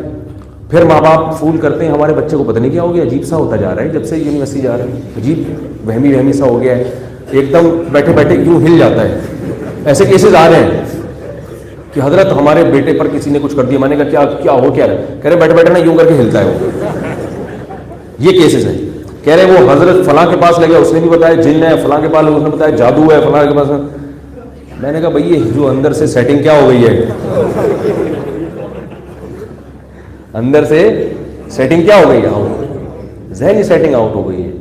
تو یہی ہے، تو الگ الگ رہتے، یہ سارے خراب نہیں ہوتے. مصیبت یہ ہے کہ ہم کہتے ہیں بھائی میں بھی تو کوئی ایجوکیشن میں پڑھا ہوں، مجھے تو کچھ بھی نہیں ہوا. آپ کو نہیں ہوا، بہت سو کو ہو رہا ہے. میں کب کہہ رہا ہوں کہ ہر آدمی کو ہو جاتا ہے سب کچھ، یا ہر لڑکی معاذ اللہ وہ انوالو ہو جاتی ہے؟ میں کب کہہ رہا ہوں؟ بہت ساری خواتین نکلتی ہیں کچھ نہیں ہوتا ان کو، لیکن بہت سے کسی بھی برائی میں سارے کبھی بھی انوالو نہیں ہوتے، یاد رکھو. ایسے تو گورے بھی بہت سے شراب نہیں پیتے، اتنا برا ماحول ہے، مگر آپ کو امریکہ میں کثرت سے ایسے لوگ نظر آئیں گے جو شراب نہیں پیتے. لیکن اس کا یہ مطلب نہیں ہے کہ شراب کی کھلے عام اجازت جو گورنمنٹ نے دی ہے وہ صحیح دی ہوئی ہے، کیونکہ بہت سے نہیں پی رہے. تو بھائی اس دینے کی وجہ سے، اجازت دینے کی وجہ سے پینے والے زیادہ ہو گئے ہیں، بچنے والے تھوڑے رہ گئے. اگر گورنمنٹ پابندی لگا دیتی تو کوئی بھی نہیں پیتا. ہمیں سارے سب کی اصلاح کی فکر کرنی ہے. میں بات کو سمیٹ کے ختم کرتا ہوں. تو دیکھو بھائی، اللہ تعالیٰ قرآن مجید میں صاف طور پہ فرما رہے ہیں کہ اللہ بے حیائی کو پسند نہیں کرتے. اب میں چند پوائنٹ کی باتیں آپ سے کہہ کے جو بیان کا خلاصہ ہے وہ سمیٹ رہا ہوں. دیکھو اس بے حیائی کے دنیا کے بھی نقصانات ہیں اور آخرت کے بھی. ڈپریشن کا مریض بنتا ہے انسان، ماں باپ کی مرضی سے شادی نہیں کرتا، پھر وہ یہ بھی ایک بڑی ٹینشن ہے. جب آپ نے بچے کو کھلا ماحول دے دیا، ویلنٹائن منانے کی اجازت دے دی، کوئی بات نہیں بیٹا چلے جاؤ، اور وہ لڑکیاں بھی جا رہی ہیں چھمک چھلو بن کے نکل رہی ہیں ویلنٹائن، ابا پوچھ نہیں رہے کہ بھائی تو آج کیوں چھمک چھلو بنی ہوئی تھی ہے بھائی؟ کیوں بھائی کیوں؟ ہم تو خاندانی لوگ ہیں، ہماری بیٹیاں ایسے نہیں نکلا کرتی. جا رہی ہے، کوئی روک ٹوک نہیں ہے. تو نتیجہ کیا نکلے گا؟ سب سے پہلے خرابی کہ پھر بہو آپ کی مرضی کی، بولو بھائی، نہیں ہے. پھر وہ آپ کے بیٹے کی بیوی تو ہوگی مگر آپ کی بہو. اگر بچے کو شروع سے باؤنڈ کر کے رکھو گے، پھر جہاں بولو گے بچہ وہاں شادی، کیونکہ اس کے دل میں کوئی کبھی اس نے سپنے دیکھے ہی نہیں ہیں، ٹھیک ہے نا، خواب دیکھے ہی نہیں ہے. اور باپ کی سلیکشن عام طور پر بیٹے کی سلیکشن سے بہتر ہوتی ہے، کیونکہ باپ تجربے کر چکا ہوتا ہے، اسے پتا ہوتا ہے کہ بھائی میں نے جو غلطی کی تھی، ایسی مذاق کر رہا ہوں، اسے پتا ہوتا ہے کہ میں جیسی اچھی لے کر آیا تھا تو اپنے بیٹے کے لیے بھی ایسی لے کر آؤں گا. سمجھ رہے؟ تو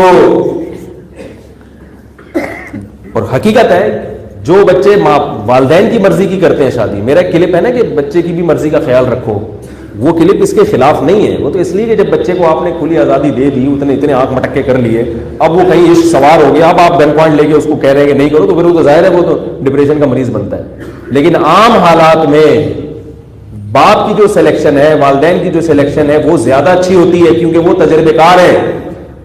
ہمارے ہاں تو پہلے تو خاندانوں میں یہ ہوتا ہی یہ تھا، بیٹا کہتا تھا اماں دیکھ لو جو بھی آپ کے ساتھ بھی رہنا ہے، میرے ساتھ بھی رہنا تو آپ دیکھ لو. اب پتہ ہے کہ ابا اماں میرے لیے کبھی بھی غلط، باپ اور ماں سے زیادہ کون خیر خواہ ہو سکتا ہے بھائی؟ تو ایسا رشتہ لے کر آئیں گے کہ جو خاندانی ہو. اور لڑکا جو ہے نا اس کے دماغ پہ شہوت سوار ہوتی ہے، وہ صرف ڈینٹنگ پینٹنگ دیکھتا ہے کہ یار ڈسٹمپر کتنا ہوا بھائی، وہ صرف کلر کے ڈبے دیکھتا ہے کہ کلر کے ڈبے فرشتوں نے کتنے خالی کیے اس کے اوپر، اور کوئی ڈنٹ ونٹ نہیں پڑا ہوا، وہ یہ دیکھ رہا ہوتا ہے. اخلاق سب وہ ایک طرف رکھ دیتا ہے، تو کوئی معیار ہی نہیں ہے. تو اگر والدین اپنے بچوں پہ کنٹرول کریں گے، بیٹیوں کے موبائل چیک کرتے رہیں گے، چھاپے نہ مارے موبائل پہ، کسی کی پرائیویسی میں آپ زبردستی دخل اندازی، خام خواہ میں بیٹی کا موبائل اٹھا کے چیک کر لینا کیا کر رہی ہے، جائز نہیں ہے. ہاں بتا کے چیک کریں آپ. صرف بیٹے کے کمرے میں بعض لوگ کہتے ہیں میں بیٹھا ہوا تھا نیٹ پر، میں ایک دم دروازہ کھول کے گھس گیا. میں نے کہا آپ نے غلط کیا. اگر خدا نخواستہ وہ کوئی گناہ کر رہا ہے تو باپ کو اجازت نہیں ہے کہ اپنے بیٹے کو ذلیل کرے اور اس کے گناہ پر مطلع ہو. باپ کا کام ہے تربیت. تو تربیت کے لیے یہ ضروری ہے کہ وہ یہ کہہ دے کہ بیٹا دروازہ بند کر کے تمہیں نیٹ پر بیٹھنے کی اجازت نہیں. یہ کر سکتا ہے. اور اگر تم نے بند کیا تو پہلے بتا دے کہ میں کسی بھی وقت دروازہ کھول کے اچانک آ سکتا ہوں. تو کسی کو خام خواہ میں کسی کے گناہ پہ زبردستی تجسس کر کے مطلع ہونا یہ بالکل حرام ہے. آج لوگ اس کا خیال نہیں کرتے، تجسس کرتے کدھر جا رہا ہے، کہاں جا رہا ہے، میں دیکھوں یار کدھر جا رہے ہیں. غلط ہے. کیونکہ یاد رکھو کسی کے گناہ پہ مطلع ہونے کی کوشش کرو گے تو پھر تمہاری خیر نہیں ہے. کیونکہ اللہ نے کہا ہے کہ جو حدیث میں آتا ہے کہ جو کسی کی پردہ دری کرتا ہے نا اس کے بھی عیوب سے اللہ تعالیٰ پردے ہٹا دیتے ہیں، اس کو بھی ذلیل کر دیتے ہیں. اور میں نے اپنی زندگی میں دیکھا ہے کہ جب کسی نے کسی کے گناہ کو ہائی لائٹ کیا ہے نا، تھوڑے دنوں میں وہ خود اس گناہ میں مبتلا ہوا ہے. اس لیے بہت خطرناک معاملہ ہے. کسی کو بھی گناہ کرتے ہوئے دیکھو پردہ ڈالو، چاہے وہ کتنی بڑی شخصیت ہو، کتنا بڑا بزرگ ہو. اگر چھپ کے گناہ کر رہا ہے، کھلے عام کر رہا ہے تو پھر پردہ ڈالنے کی پھر نہیں ہے، کیونکہ وہ جب اپنے گناہ کو خود ہی دنیا کے سامنے شو کر رہا ہے تو اس کا مطلب وہ خود شرمندہ نہیں ہے. بعض ایسے بھی ہوتے ہیں کہ ان کو بار بار سمجھایا جائے بھائی یہ آپ غلط کر رہے ہیں، پھر بھی وہ کرتے چلے، پھر وہ کرتے، پھر اس کا مطلب ہے کہ بھئی یہ تو خود اپنے گناہ پر نادم نہیں. کوئی بھی چھپ کے گناہ کر رہا ہے، اپنی اولاد ہو، بیوی ہو، عورت، اپنے خواتین کے پاس کالز آتی ہیں کہ ہم نے شوہر کو دیکھا کوئی برا کام کرتے ہوئے، کوئی نیٹ پر بیہودہ فلمیں دیکھ رہا ہے یا کچھ ایسے کر رہا ہے. میں کہتا ہوں اللہ کا واسطہ اپنے شوہر کی عزت کا خیال رکھو، معاشرے کو میں بدنام نہ کرو. اس نے گناہ کیا 100% غلط کیا، بہت بڑی بے حیائی ہے کہ فحش فلمیں دیکھنا، لیکن اس بے حیائی کی وجہ سے اپنے شوہر کی عزت کو تار تار کر دینا یہ اس سے بڑی بے حیائی ہے. اللہ نے قرآن مجید میں میاں بیوی کو ایک دوسرے کا لباس قرار دیا. لباس کا کام کیا ہوتا ہے؟ کیونکہ میاں بیوی ایک دوسرے کی جو راز کی جیسی باتیں جانتے ہیں وہ کوئی تھرڈ پرسن نہیں جانتا. تو اللہ نے ان دونوں کو اتنا کلوز اس لیے کیا تاکہ ایک دوسرے کے عیب کو چھپائے. وہ اپنی بیوی کی برائیاں کر رہا ہے، میری بیوی کے تو مجھے پتا چلا وہ فلاں سے بھی تعلق تھا، فلاں سے بھی. بھائی کیوں بتا رہا ہے؟ اس کو ذلیل کر دیا. اسی طرح شوہر کو اگر کسی برائی میں دیکھا ہے تو عورت اس کو چھپا دے. بہت ہی کسی خیر خواہ سے مشورہ لے تو یہ نہ بتائے. میں کبھی کوئی خاتون کہہ رہی ہوتی ہے نا کہ میرے شوہر نے ایسا، میں اس خاتون سے کبھی بھی نہیں پوچھتا آپ کا نام کیا ہے، آپ کون ہے. کیوں؟ اس لیے کہ ایسا نہ ہو کہ مجھے اس کے شوہر کا پتہ چل جائے. کیونکہ بعض خواتین بتا رہی ہے وہ شوہر آپ کے بیان میں آتے ہیں، بس میں کہتا ہوں مجھے ڈیٹیل بتانے کی ضرورت نہیں، کیونکہ ایسا نہ ہو میں پہنچ جاؤں وہاں تک تو میرے دل میں اس کی عقیدت ختم ہو جائے گی کہ بھئی اس کی بیوی نے تو یہ بتایا. اور بعض خانقاہوں میں ایسا ہوتا ہے کہ خواتین کسی شیخ سے اصلاحی تعلق قائم کرتی ہیں اور اصلاحی خط میں اپنے شوہر کی واٹ لگا رہی ہوتی ہے. میرا میاں ایسا ہے، وہ آنکھ مٹکا کرتا ہے، وہ پڑوسن کو جھانک رہا تھا اس دن. پھر وہ شیخ صاحب کو پتہ چل جاتا ہے اس کا میاں کتنے پانی. وہ شیخ بھی تو اللہ کی مخلوق ہے. عورت کے لیے اپنے شوہر کا مقام اپنے شیخ سے زیادہ ہے، یاد رکھو. شوہر پہلے ہے، شیخ و مرشد بعد میں. یہ بھی لوگوں کو بات سمجھ میں نہیں آتی.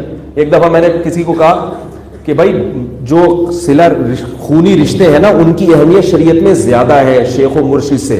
شیخ و مرشد کی بھی اہمیت ہے لیکن خونی رشتوں کی اہمیت زیادہ. انہوں نے کہا نہیں، شیخ سے تو ہم دین سیکھتے ہیں اور شیخ سے تو اتنے فائدے ہوئے. میں نے کہا اچھا مجھے ایک بات بتاؤ، اگر تمہاری طبیعت خراب ہو جائے خانقاہ میں، تم آئے خانقاہ میں رہنے کے لیے، 2 دن خراب، 3 دن خراب طبیعت، یہ پرائیویسی والی بات میں مکمل کروں گا یہ کہیں رہ نہ جائے. تو 3 دن طبیعت خراب ہوئی، پھر شیخ صاحب کیا کہیں گے؟ بھائی اس کے بھائی کو فون کرو. کہیں گے نا، بولیں گے نا کہ اس کے بڑے بھائی کو فون کرو، چھوٹے بھائی کو فون کرو، بھائی آپ کا بندہ بیمار ہے اس کو لے جائیں. تو وہ آئیں گے کس طرف؟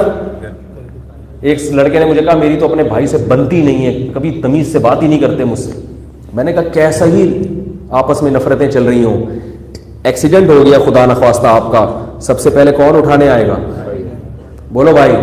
لوگ نمبر دیکھ کے کس کو کال کریں گے؟ بھائی کو. بھائی کا پتہ لگاؤ یار بھائی کون ہے. ہاسپٹل میں کون آئے گا؟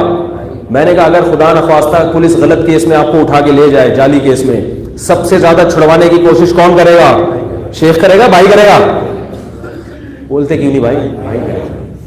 چاہے آپس میں بالکل بھی نہ بنتی ہو، بالکل بھی نہ بنتی ہو. اسی لیے قرآن نے کہا وَأُولُو الْأَرْحَامِ بَعْضُهُمْ أَوْلَىٰ بِبَعْضٍ فِي كِتَابِ اللَّهِ.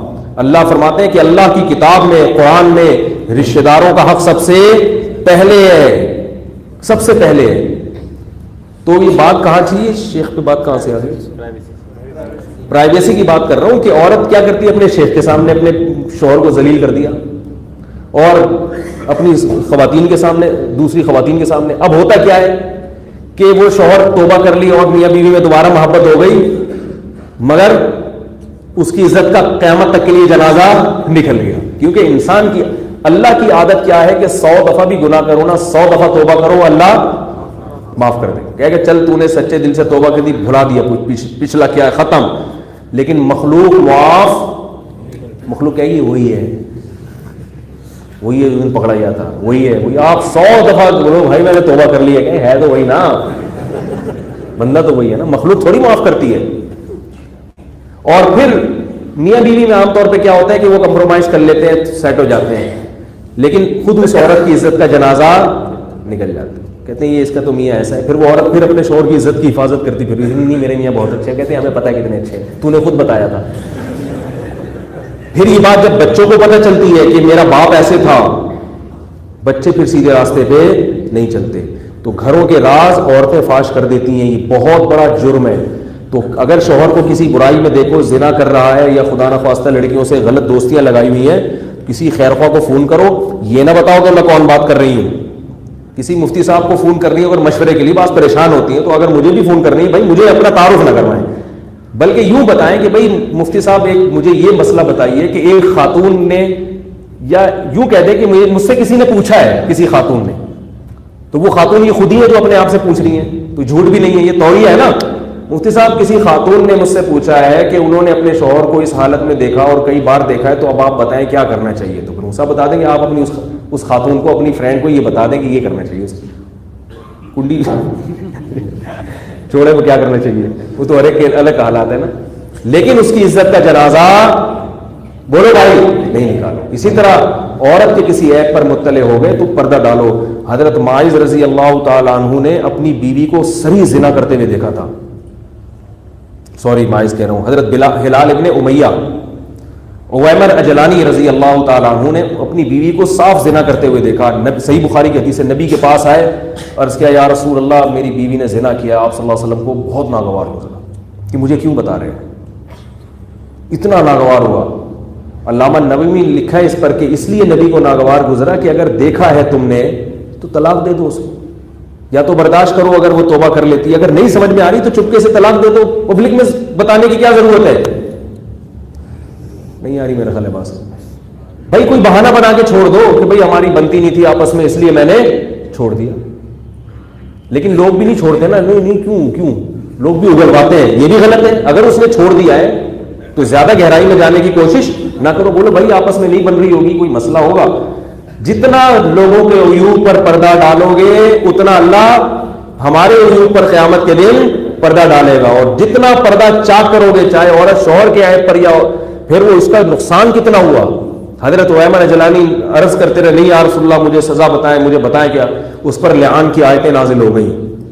امام نووی لکھا کہ نبی نے اس لیے ناگواری کا اظہار کیا کہ اگر حضرت اویمر اجلانی وہ اپنی بیوی کے بارے میں نہ بتاتے تو پھر یہ لعان کی بڑی سخت سزا بھی نافذ یہ بھی نازل نہ ہوتی. اور یہ بھی دیکھو کہ جب کوئی شخص آیا کرے نا اپنے کسی قریبی رشتہ دار کا عیب بتا رہا ہو تو خوشی خوشی کان یوں نہ کر دیا کرو, ہاں یار ادھر ڈیٹیل میں بتایا. ہم لوگ کیا کرتے ہیں, اگر کوئی آئے عام طور پہ تو عادت یہی ہے نا کہ یار وہ میری بیوی جو تھی نا یوں تھی, یا میرے بھائی کو میں نے ایسے دیکھا, یار تھوڑا کونے میں چل کے بیٹھتے ہیں, ذرا تسلی سے بتاؤ کیا ہو, کیونکہ کسی کے عیب پر مطلع ہو رہے ہیں نا تو مزہ آنا شروع ہو جاتا ہے. یہ مزہ آنا اس کی علامت ہے کہ دل میں کیا ہے فساد. جبکہ ہمارے نبی نے جب سنا تو آپ صلی اللہ علیہ وسلم کو مزہ نہیں آیا بلکہ ناگواری گزری کہ بھائی مجھے کیوں بتا رہے ہو, کیوں بتا رہے ہو. اور آپ صلی اللہ علیہ وسلم اس کو بھی ناپسند کرتے تھے کہ میری مجلس میں آ کے کسی کا عیب بیان کرو. فرمایا میں چاہتا ہوں کہ تم سب سے صاف دل کے ساتھ ملو. اور یہ بات یاد رکھو کہ جیسے کسی عامی شخص کا عیب کھولنا یہ گناہ ہے تو علماء کے عیب سے پردہ اٹھانا اور بڑا گناہ ہے, کیونکہ اس سے عوام کے ایمان بالکل متزلزل ہو جاتا ہے.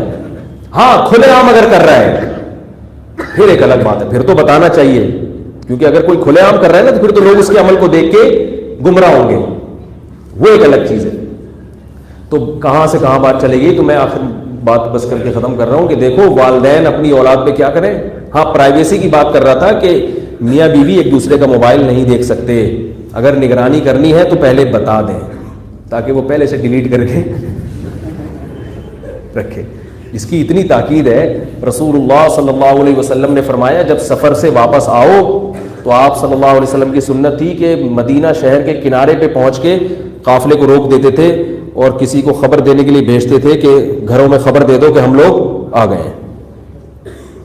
کتنا زیادہ کہ ایسا نہ ہو اچانک ہم داخل ہوں اور کسی ایسی چیز پر مطلع ہو جائے جو ہم دیکھنا نہیں چاہتے. بھائی صاف ستھرا ذہن رکھے, کون ہے جس سے غلطیاں نہیں ہوتی بھائی, کون اتنا نیٹ کلین ہے. لیکن عیبوں پہ مطلع ہو کہ کیا ہوگا معاشرے میں بڑا جس کی غلطی پر ایک دفعہ آپ مطلع ہو گئے نا وہ کہتا ہے عزت کا جنازہ تو نکل ہی گیا.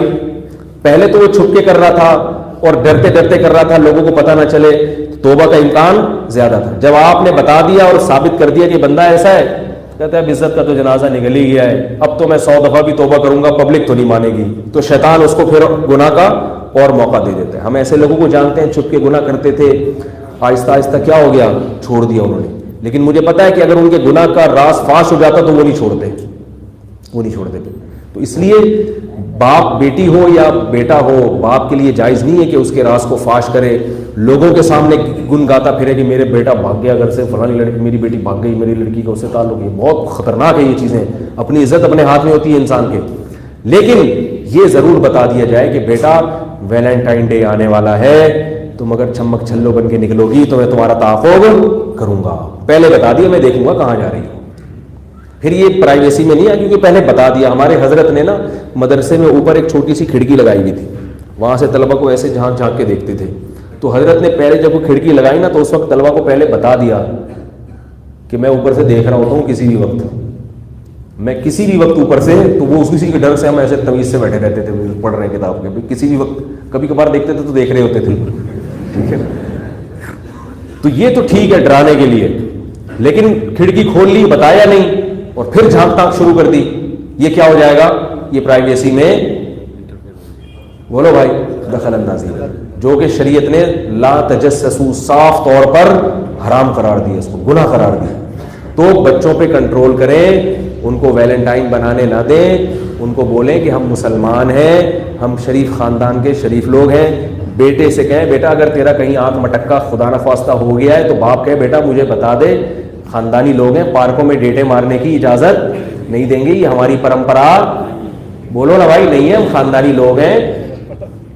سمجھ میں آ رہی بات؟ یہ ہمارا اسٹائل نہیں ہے, اچھے لوگ ہیں, خاندانی لوگ ہیں. ہاں اس کے جذبات کا بھی خیال کریں, یہ نہیں کہ ایک دم اس نے کہا ابا مجھے وہ ایک دم, ابا ایک دم تیش میں آ گیا اور چاقو نکال لیا, یہ ہماری غیرت کے خلاف ہے بھائی, تو نے ایسی بات کیوں کی؟ اس کے جذبات کا بھی خیال کریں. بیٹا ٹھیک ہے, تم نے بتا دیا تمہیں یہ پسند ہے, ہم جائیں گے دیکھیں گے.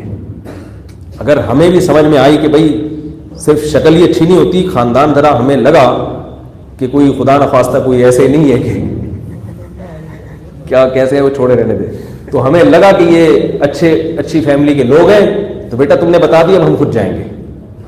اس کو جذبات نہ کچلیں اس کی. اسی طرح لڑکی نے بتا دیا کہ ابا میں کو ایجوکیشن میں پڑھتی تھی, وہ مجھے فلاں پسند آئے ہیں, ایک دم تیش میں نہ آ جائیں, میں نے تجھے اس لیے بھیجا تھا وہاں پہ. کوئی بات نہیں بھائی, جوان لڑکی ہے, جب آپ نے بھیجا ہے, لڑکوں پہ نظر پڑے گی تو آنکھ مٹک کے, تو سب اتنے نیک تھوڑی ہوتے ہیں. تو اب اس کو تمیز سے کہ بیٹا ہم دیکھیں گے, آپ نے بتا دیا نا, ٹھیک ہے, مجھے بتاؤ کون ہے. یہ شریعت کا حکم بتا رہا ہوں آپ کو, میں اپنی طرف سے نہیں بتا رہا. آپ صلی اللہ علیہ وسلم کا یہی معمول تھا, جب پتہ چلتا تھا نا کہیں کسی کو کسی سے محبت ہے تو آپ ان کو نکاح کی ترغیب دیتے تھے. یہ نہیں فرماتے نہیں یہ کیا ہوا, ایسا نہیں ہوتا تھا. اسلام دین فطرت. تو بیٹی کو کیا کہنا ہے, بیٹی ویلنٹائن ڈے منانے کی اجازت نہیں ہے, مجھے بتاؤ کہاں مسئلہ ہے, یہ چمک چھلو کس کے لیے بنی ہوئی ہو تم؟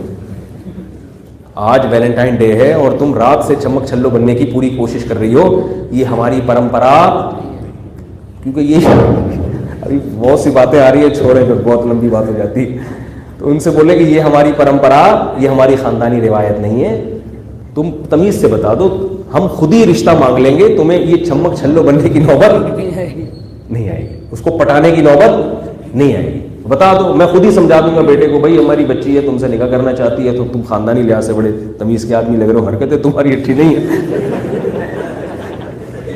اگر حرکتیں اچھی ہوتی, لیکن چلو 100% آج کل کون صحیح ہوتا ہے, ہماری کسی طرح نہیں, ٹھیک ہے نا, وہ ابا کہہ سکتا ہے. تو یہ کر لینا چاہیے. آپ اس کے جذبات کو اگر بالکل کچل دیں گے تو پھر وہ بیٹھے بیٹھے اس کو جھٹکے, حقیقت ہے لڑکی کو بھی جھٹکے آئے گی, بیٹھے بیٹھے ہلے گی وہ, اور لڑکا بھی بیٹھے بیٹھے کیا ہوگا, ہلے گا. تو اس لیے نہ ان کو بغاوت پہ اکسائیں اور نہ ان کو اتنا آزاد کر دیں کہ وہ یہ حرام کاریاں شروع کر دیں. اللہ تعالی ہم سب کو بے حیائی کے اس طوفان سے بچنے کی توفیق عطا فرمائے, ہمارے فیملی سسٹم کی اللہ حفاظت فرمائے, اچھے خاندانی لوگ پیدا ہوں ہمارے معاشرے میں, جو ماں باپ کی خدمت کرنے والے, بہن بھائیوں کا خیال کرنے والے, اور بیوی بچوں کے حقوق ادا کرنے والے, اور اللہ کی عبادت کرنے والے. یہ جو لائف اسٹائل ہے, اس میں دنیا میں بھی مزہ اور آخرت میں مزہ, اور اس کے ہٹ گئے وقتی مزے ہیں لیکن بے سکونی دنیا میں بھی اور آخرت میں بھی.